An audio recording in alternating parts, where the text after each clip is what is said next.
ఒక రాజు. ఆ రాజుకి 7 కొడుకులు ఉన్నారు.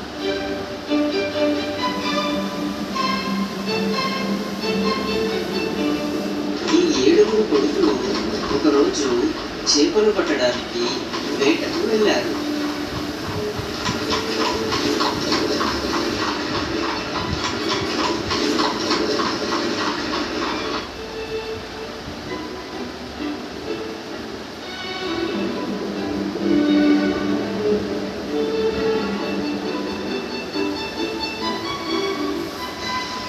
చెరువులో గాలం వేసి 7 చేపలు పట్టారు.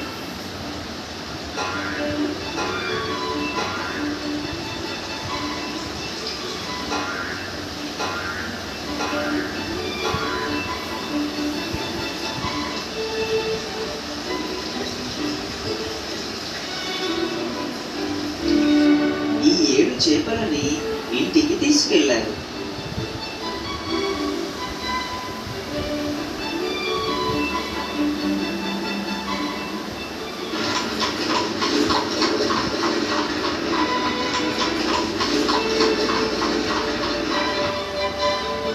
ఈ చేపలని ఎండలో ఎండబెట్టారు.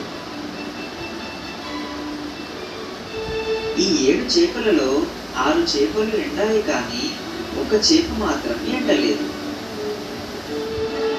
అప్పుడు రాజకుమారుడు వచ్చి చూశాడు.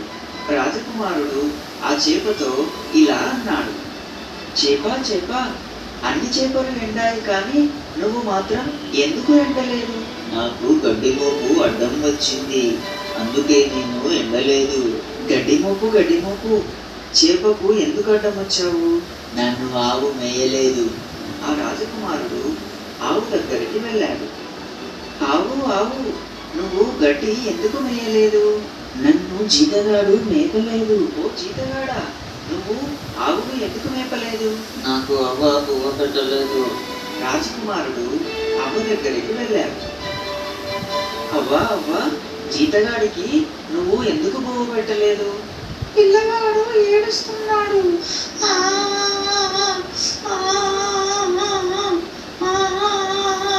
పిల్లవాడా, నువ్వు ఎందుకు ఏడుస్తున్నావు?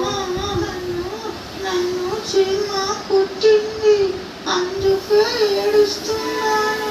అప్పుడు రాజకుమారుడు చీమ దగ్గరికి వెళ్ళి అడిగాడు, చీమా, పిల్లవాడిని ఎందుకు కుట్టావు? నా బంగారు పుట్టలో వేలు పెడితే నేను కుట్టనా? చిన్న చీమ కుట్టడం వల్ల రాజుగారు తెచ్చిన ఈ చేప ఎండలేదు. దీన్ని బట్టి నీకేమర్థమైంది? ఒక పని జరగాలంటే ఎంతో మంది సహకారం అవసరం.